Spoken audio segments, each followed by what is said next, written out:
the frozen mango lemonade, but they only had this, so I'm just finna try it still. And I got me a spicy chicken sandwich because it hit every single time. And I got me a red bean and rice. And I finally got my macaroni, y'all. I'm so excited. And I'm hungry, y'all. I ain't ate since this morning around 10 something or something like that. And I got sweet heat, and then I got black and ranch. I asked for ghost pepper ranch, but I guess they ain't have it, so whatever. The grand jury, Tye Stevens accused of killing the two women on Benel Drive in August. Today, new details came out about that shooting. Stevens allegedly shot the victims 13 times between the two. Stevens and the victims were also neighbors. The three were allegedly in an argument about tires leading up to that shooting. The judge did not make a ruling on if Stevens will get bond. August 29, 2023, a Tuesday morning in Huntsville, Alabama. The kind of day where the heat settles in early and neighbors go about their routines without a second thought. But at 10:40 a.m., the silence of the 4400 block of Benel Drive exploded into chaos. 13 gunshots, rapid, deliberate, unrelenting. Two young women, Deja Morris and Sequoiya Lamar, would never leave that parking lot alive. Their bodies discovered minutes later, the aftermath of an argument so trivial it should have ended with raised voices, not raised weapons. The trigger? A dispute over parking spaces and car tires. The shooter? Their neighbor? A 23-year-old man named Tye Deshun Stevens, who would vanish within minutes, sparking a 7-day manhunt that would grip the community and end with him facing Alabama's death penalty. This is their story. Welcome back to True Crime Autopsy, where we don't just repeat what you've already heard on the news. We dig deeper. We uncover the details other channels miss. We honor the victims by telling their stories with accuracy, respect, and the truth they deserve. Before we begin, let's take a moment to pray for Deja Morris, Sequoiya Lamar, their families, and for justice to prevail. Heavenly Father, we lift up Deja Morris and Sequoiya Lamar, two young women whose lives were stolen far too soon. May they rest in your eternal peace. We ask for strength for their families as they navigate this unimaginable pain, and we pray for justice to be served. Guide us as we seek the truth behind their story. Amen. Here at True Crime Autopsy, we go beyond the headlines. While mainstream media moves on to the next story, we stay. We research court documents, track legal proceedings, correct misinformation, and bring you the facts that matter. Because Deja and Sequoiya deserve more than sound bites. They deserve the full truth. If you're new here, hit that subscribe button and turn on notifications so you never miss an update. Share this video so others can learn the real story, and drop a comment below. Let us know your thoughts, but please be respectful. Their families may be watching. Now let's walk through what happened that morning. At exactly 10:40 a.m. on August 29, 2023, emergency dispatch lines in Huntsville lit up. Multiple callers reported hearing gunfire, not just one or two shots, but a sustained barrage that echoed through the apartment complex. "There's been a shooting on Benel Drive," one caller said, voice trembling. "I heard at least 10 shots, maybe more." Another neighbor described hearing what sounded like an argument just before the gunfire erupted. Then silence. The kind of silence that settles over a scene when something unthinkable has just occurred. Huntsville Police Department units were dispatched immediately, racing toward the 4400 block of Benel Drive, just south of Sparkman Drive in northwest Huntsville. Officers arrived within minutes, their patrol cars flooding the quiet residential street. What they found would haunt them. In the parking lot near a parked vehicle lay two young women, Deja Monique Morris, 24 years old, Sequoiya Mone'e Lamar, 20 years old. Both had been shot multiple times. Both were unresponsive. Emergency medical personnel arrived on scene, but there was nothing they could do. Deja and Sequoiya were pronounced dead at the scene. The Madison County coroner, Tyler Barry Hill, would later confirm what officers already suspected. Both victims died from multiple gunshot wounds. The manner of death? Homicide. Within the hour, Benel Drive transformed into a full-scale crime scene. Yellow tape cordoned off the parking lot. Residents were told to stay inside their apartments. Detectives in plain clothes moved methodically, photographing every angle, marking evidence with numbered placards, and the evidence told a chilling story. Investigators recovered 13 9mm shell casings scattered across the pavement, 13 shots fired at close range. This wasn't a warning. This wasn't self-defense. This was an execution. Forensic teams swabbed for gunshot residue, collected ballistic evidence, and documented the victims' positions. Witnesses were interviewed on the spot, their statements recorded while memories were fresh. Several residents reported seeing a man flee the scene immediately after the shots rang out, a man they recognized, Tye Deshun Stevens, a neighbor who lived just doors away. By noon, detectives had pieced together the basics. This wasn't a random attack. This wasn't a robbery gone wrong. Deja and Sequoiya knew their killer. He lived in their complex. And the motive? According to early witness statements, it stemmed from an ongoing dispute over parking spaces and vehicle tires.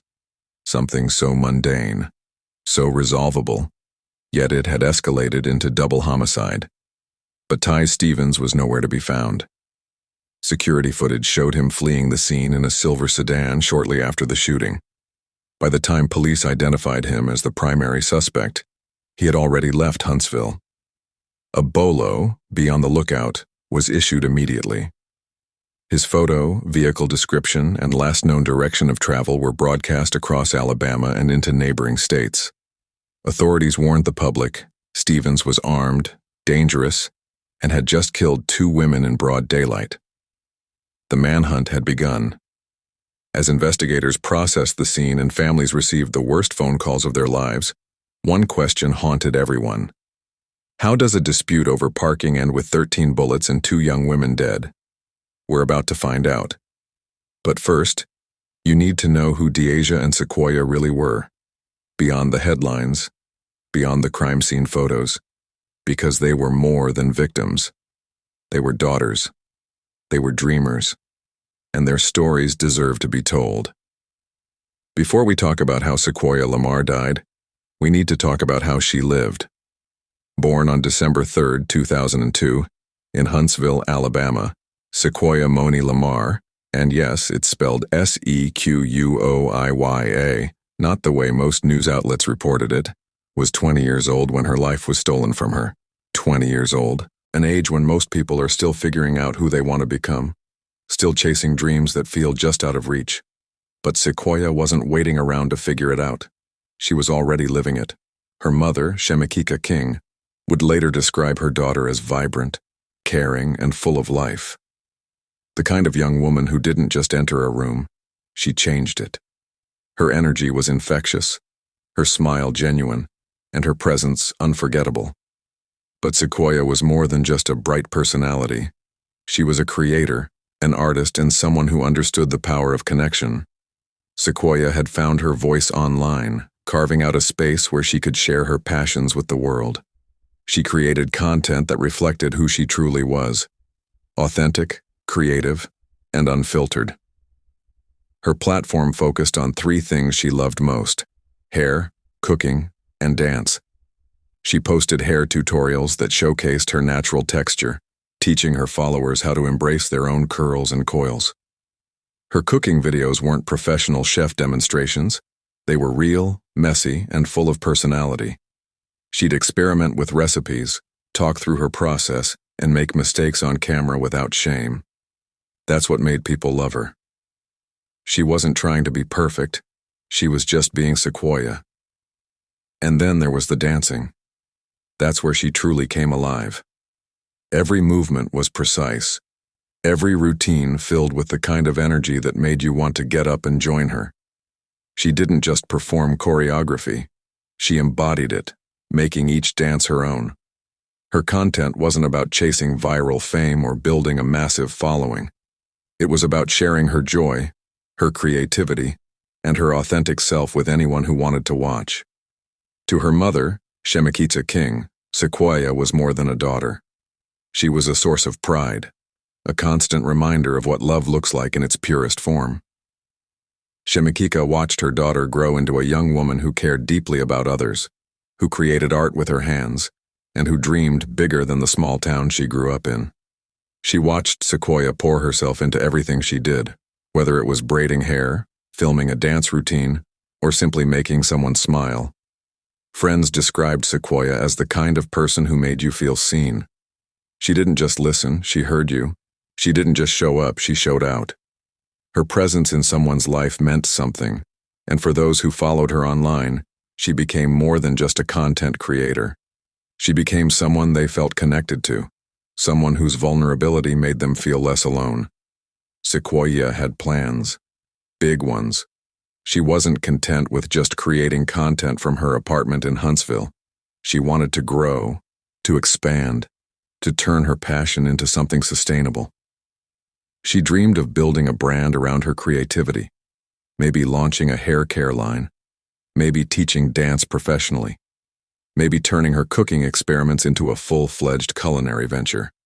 She talked about traveling, about seeing the world beyond Alabama, about experiencing life in all its fullness. Paris, Los Angeles, New York, places where creatives like her could thrive. But more than anything, Sequoiya wanted to inspire. She wanted young women who looked like her to see themselves in her content and believe they could do it too. She wanted to prove that you didn't need a perfect life or a massive budget to create something meaningful. She was well on her way. What made Sequoiya special wasn't just her talent, it was her willingness to be vulnerable. She didn't hide behind filters or perfect angles. She showed up as herself. Messy hair, no makeup, real life. She shared her struggles, her insecurities, and her triumphs. She let people in. And that's why her death hit so hard. Not just for her family, but for the hundreds of people who had come to know her through a screen. They didn't just lose a content creator.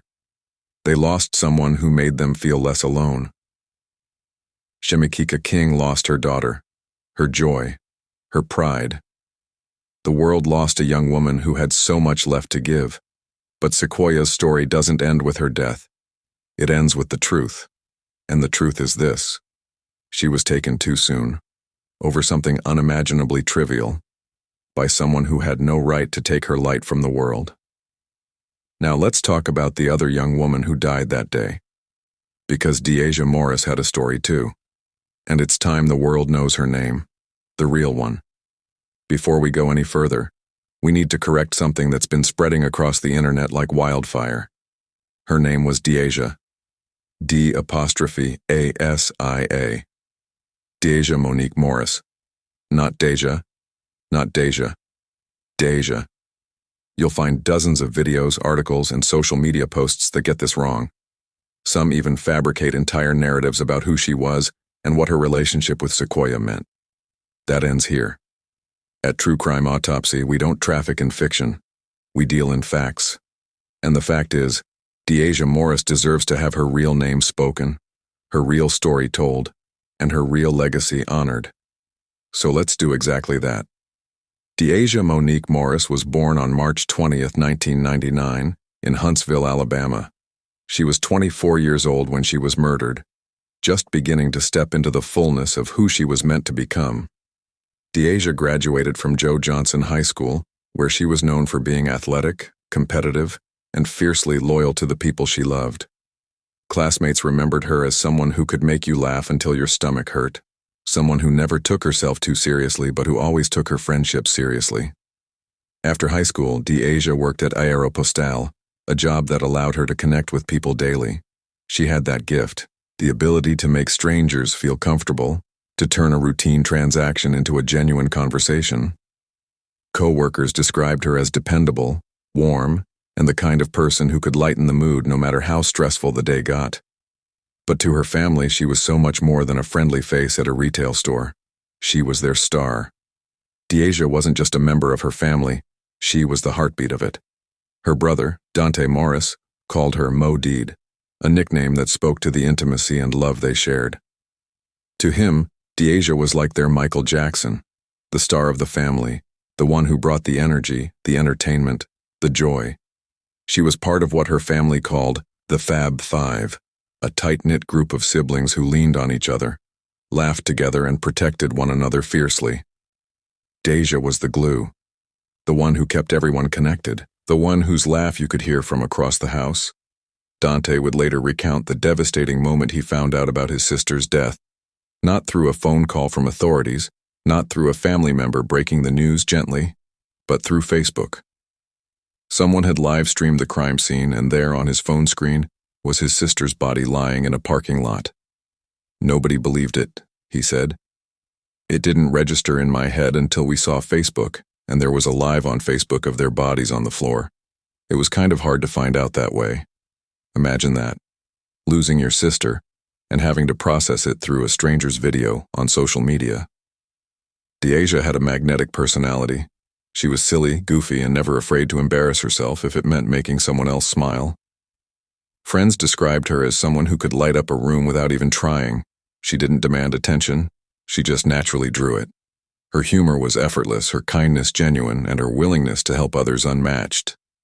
On social media, Deja shared glimpses of her life, moments of laughter, behind-the-scenes clips, and the kind of unfiltered content that made followers feel like they were part of her inner circle. She wasn't chasing influencer status or brand deals. She was just being herself, sharing her world with people who wanted to see it. And people did want to see it, because Deja had something you can't fake: authenticity. Deja Morris had dreams. She had plans. She had people who loved her deeply, and a future that stretched out before her, full of possibility. She didn't deserve to die in a parking lot over a dispute about tires. She didn't deserve to have her final moments broadcast on social media before her family even knew she was gone. She didn't deserve to have her name misspelled and her story twisted by people who never knew her. But that's what happened. And now, it's our job to make sure the world remembers her correctly. Deja Monique Morris, 24 years old, a daughter, a sister, a friend, a light that was extinguished far too soon. Now that you know who these two young women really were, it's time to address the lies. Because there's a narrative circulating online about Sequoiya and Deja that needs to be corrected, and we're going to do that next. Let's address something quickly before we move forward.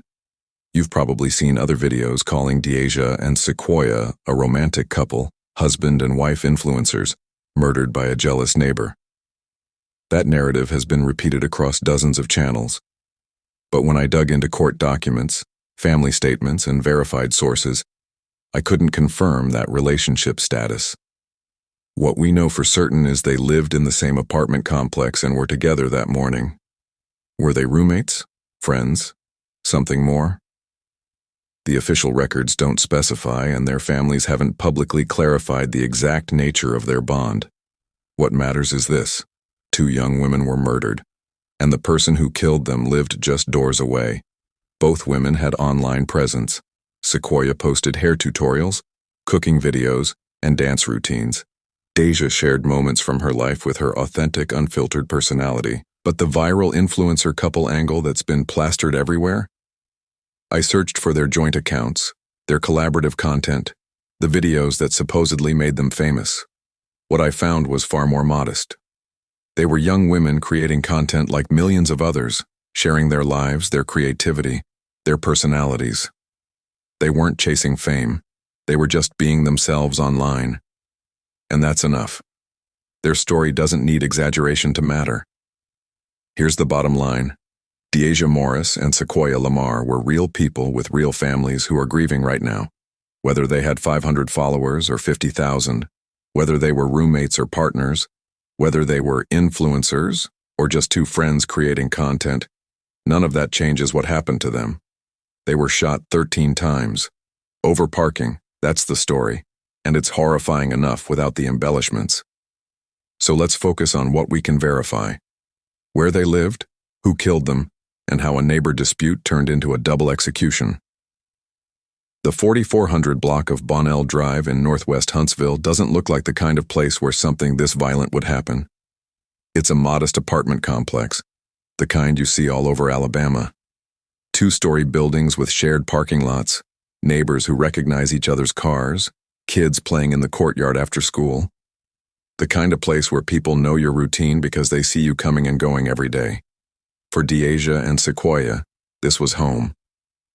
Their apartment was more than just a living space. It was their creative hub, their safe haven, the place where they could be themselves without judgment. The complex fostered a sense of community. Residents would chat by the mailboxes, wave to each other in the parking lot, and generally look out for one another. It was the kind of neighborhood where people felt safe leaving their doors unlocked, where violence seemed like something that happened somewhere else.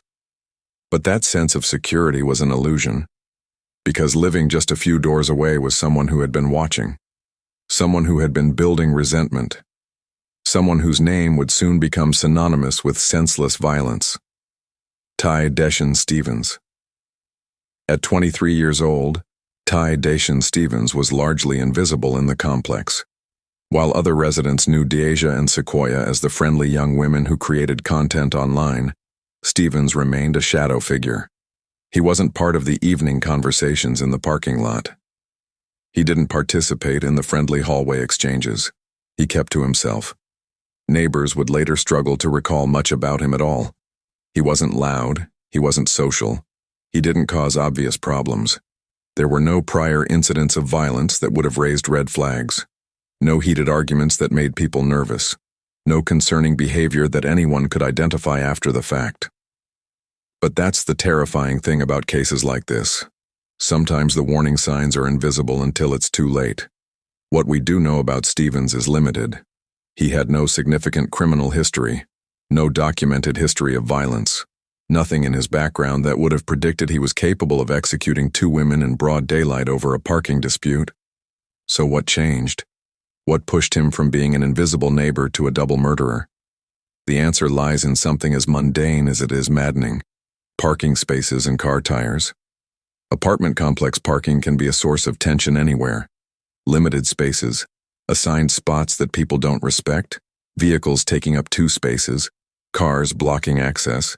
It's the kind of daily friction that most people resolve with a conversation or a note left on a windshield. But for Tye Stevens, it became something more. According to early witness statements and police reports, there had been an ongoing dispute between Stevens and the 2 women over parking and vehicle-related issues. The exact nature of the conflict varies depending on the source, but what's consistent is this: it's centered around car placement and tires. Some reports suggest Stevens believed the women were parking too close to his vehicle. Others indicate there was a disagreement about tire damage, whether someone had damaged someone else's tires, whether it was intentional, whether compensation was owed. These are the kinds of disputes that happen in apartment complexes every single day. They're annoying, they're frustrating, but they're resolvable. Except Stevens wasn't interested in resolution. What we don't know is how long this dispute had been building: days, weeks, months. What we do know is that Stevens was collecting grievances. Each incident, no matter how minor, was building on the previous one. And whether Deasia and Sequoiya even realized how serious things had become is unclear. They were focused on their lives, their content, their friendships, their daily routines.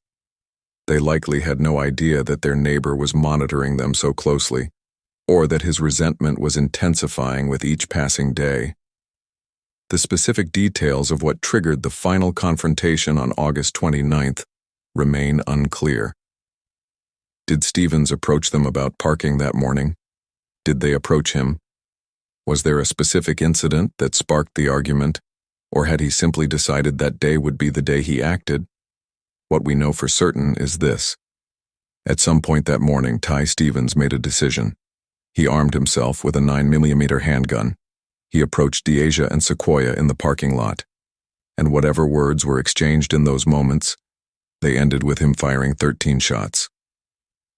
Now let's address the elephant in the room: the jealous neighbor angle. You've seen the headlines.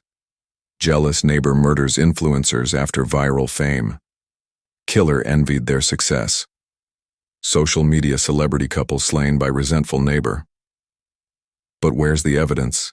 I've searched through court documents, police statements, and interviews with investigators.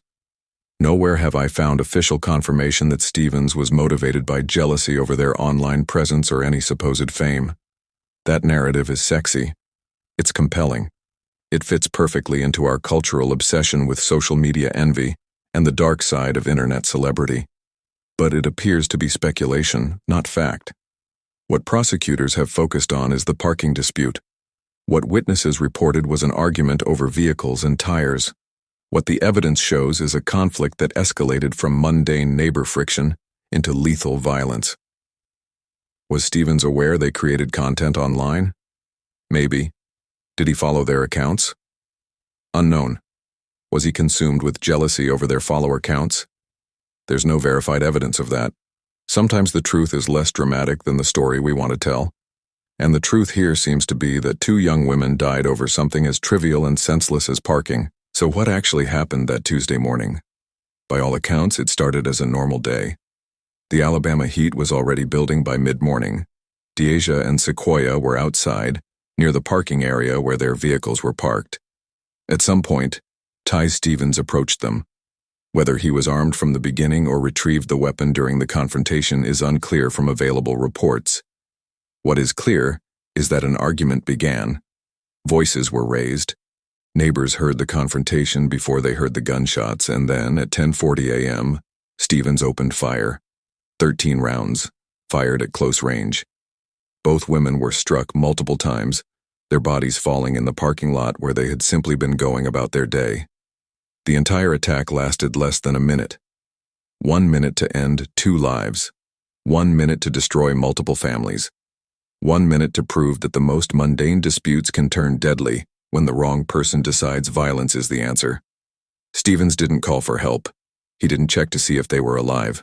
He didn't show remorse. He ran. Within minutes, he was in his silver sedan, fleeing the complex while neighbors dialed 911, and emergency responders raced to a scene where there was nothing left to save. The manhunt was about to begin. But first, let's talk about what investigators found when they arrived, because the evidence Stevens left behind would seal his fate.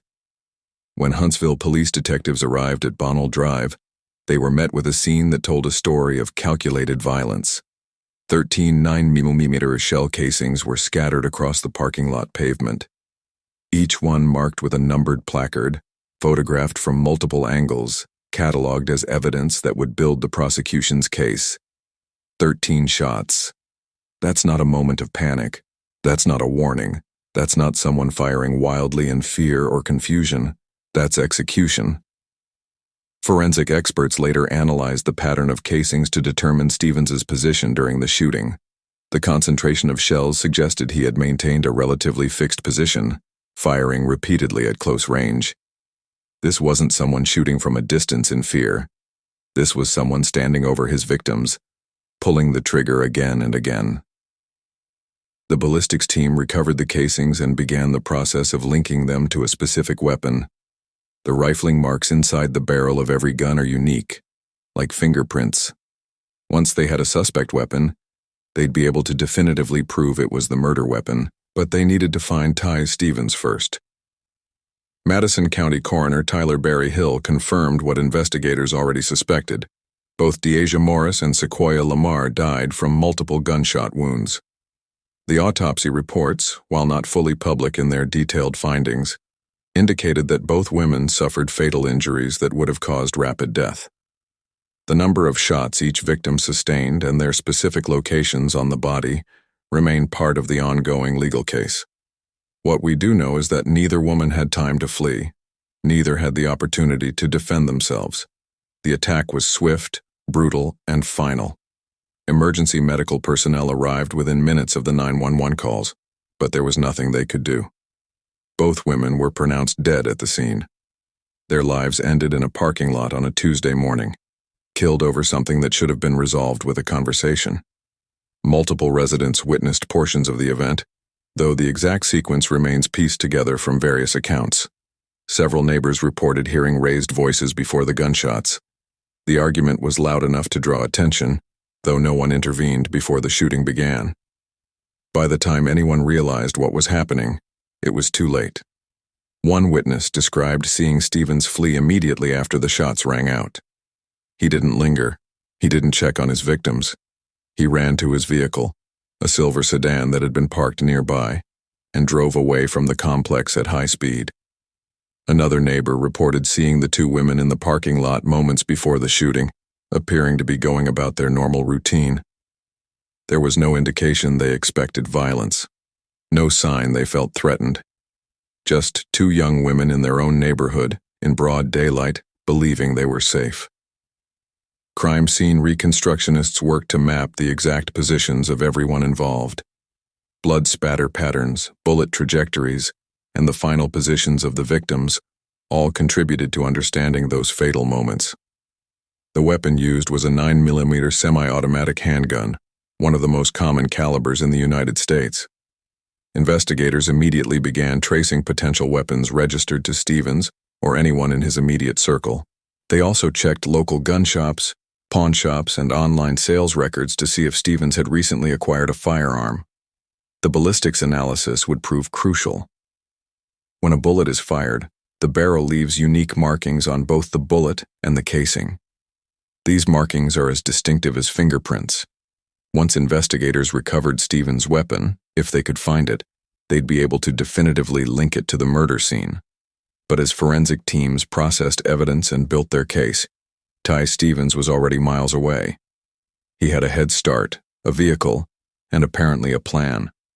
The question wasn't whether he'd done it. The evidence was overwhelming.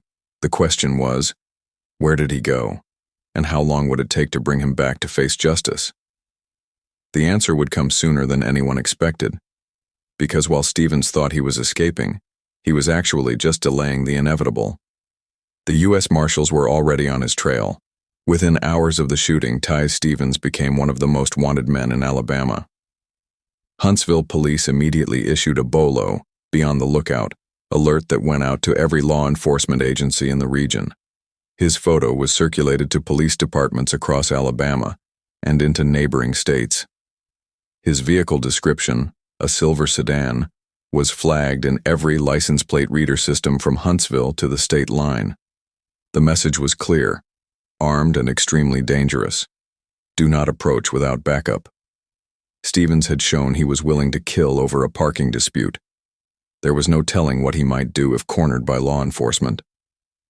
Officers were instructed to use extreme caution if they located him. But where had he gone?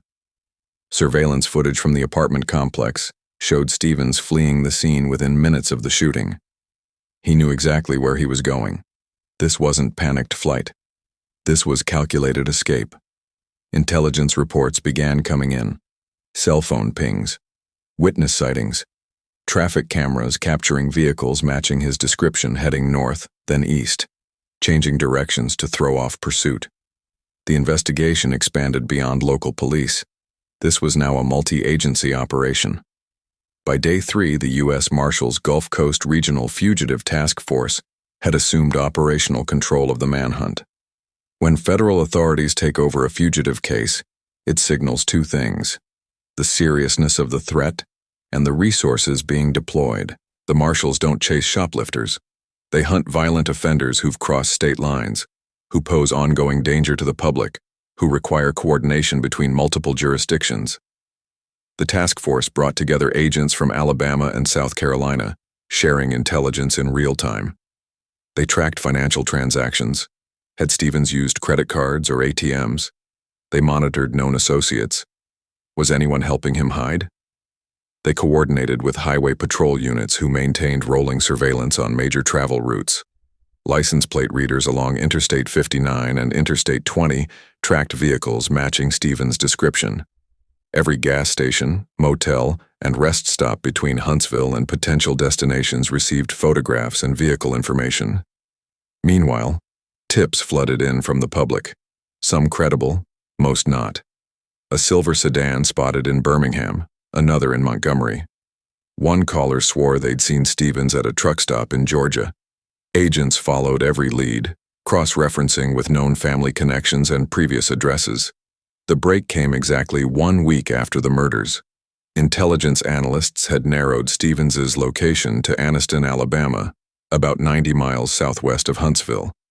Family connections in the area made it a logical hiding spot, and surveillance had identified locations where he might seek refuge. On September 6, 2023, U.S. Marshals pinpointed Stevens's exact location. They moved quickly, coordinating with local law enforcement to surround the residence where he was hiding. This is where most manhunts end in one of two ways: a violent confrontation or a peaceful surrender. Stevens had already proven he was willing to kill. Would he go down fighting? Federal agents approached with tactical precision. Perimeter secured, escape routes blocked, every window covered. They issued commands for Stevens to exit with his hands visible. And then, something unexpected happened. Tye Stevens walked out with his hands raised. No resistance, no standoff, no final confrontation. Just a 23-year-old man who had run out of places to hide. Stevens was taken into custody without incident. He was searched, handcuffed, and placed in the back of a federal vehicle. His face showed no emotion, no remorse, no fear, just blank acceptance that his week on the run had ended. Within hours, Stevens was transported back to Madison County, Alabama, where he would face 2 counts of capital murder. The weapon used in the shooting was recovered, and ballistics testing would soon confirm what everyone already knew. This was the gun that fired 13 shots into Deja Morris and Sequoiya Lamar. The community could finally exhale. The man who had executed 2 women in broad daylight was behind bars. But for the families of Deja and Sequoiya, Stevens's capture was only the beginning. Now came the long, painful wait for justice. And the question everyone wanted answered: would Tye Stevens face the death penalty for what he'd done? The answer would come from the district attorney's office, and it would be definitive. On September 20th, 2023, just 2 weeks after his capture, Tye Stevens appeared before a judge for his felony examination hearing. This wasn't a trial. This was a preliminary proceeding to determine whether there was enough evidence to move forward with prosecution. The standard is low. Prosecutors simply need to show probable cause that a crime was committed and that Stevens was the one who committed it. The courtroom was packed. Family members of Deja and Sequoiya sat together, their grief visible on every face. Media representatives filled the back rows. Community members who had followed the case from the beginning wanted to see the man who had shattered their sense of safety. Stevens sat at the defense table in an orange jumpsuit, shackled at the wrists and ankles. His face remained blank throughout the proceedings. Prosecutors presented their preliminary case. 13 shell casings recovered at the scene, multiple witnesses who identified Stevens as the shooter, surveillance footage showing his flight from the complex and his capture 7 days later in Anniston. The judge took less than 10 minutes to make his determination. There was more than sufficient probable cause to proceed. Stevens would face trial for 2 counts of capital murder. District Attorney Rob Broussard made the announcement that families had been waiting to hear. The state would seek the death penalty. This wasn't a decision made lightly. Alabama maintains active death penalty protocols, but prosecutors reserve capital punishment for the most heinous crimes.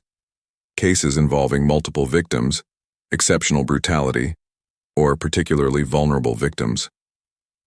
Broussard's office believed this case warranted the ultimate punishment. 2 young women murdered in broad daylight over a parking dispute. 13 shots fired at close range.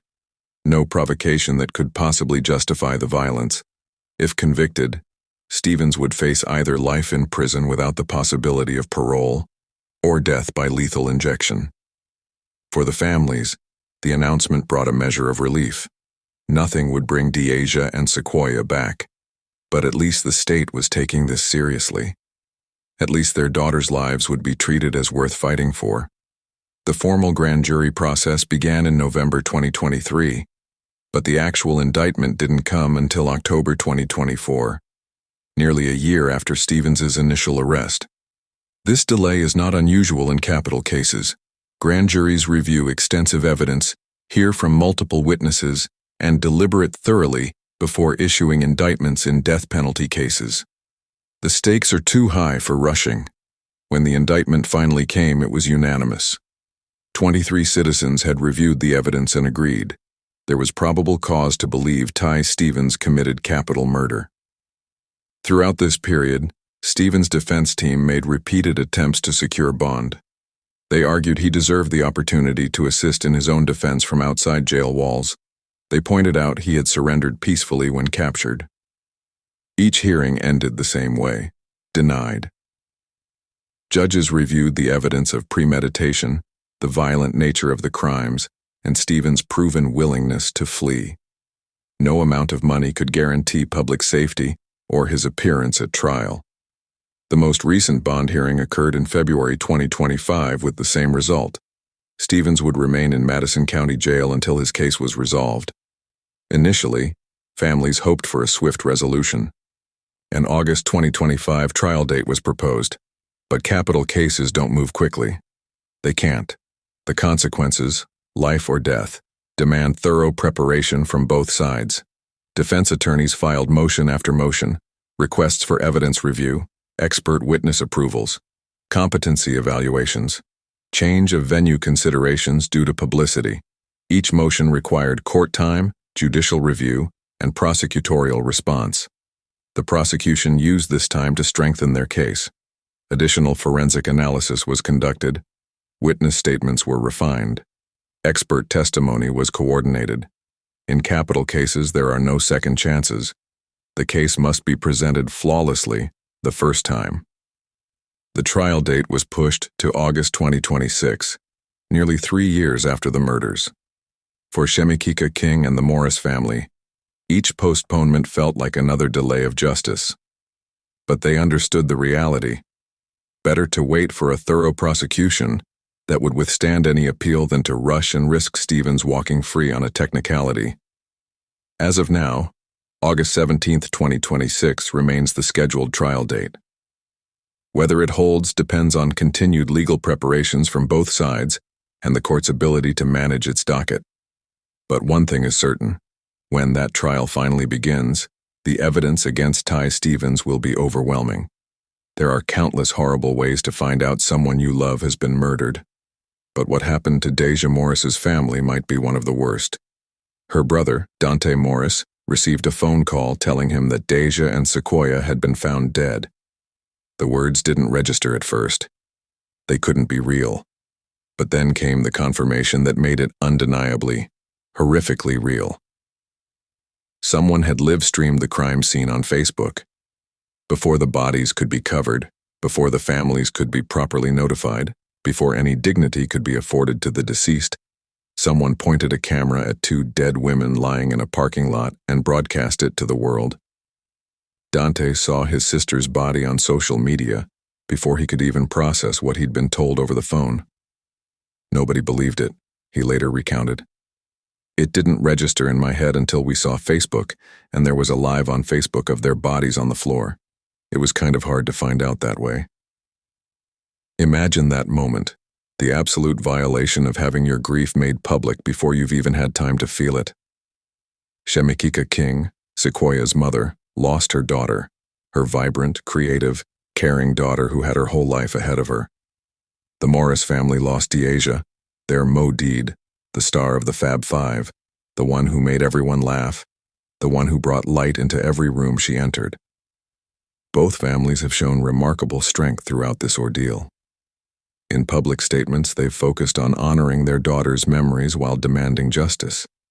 They've chosen to remember the joy Deja and Sequoiya brought to the world rather than letting anger consume them entirely. But that doesn't mean the anger isn't there, because how do you make sense of losing your child over parking?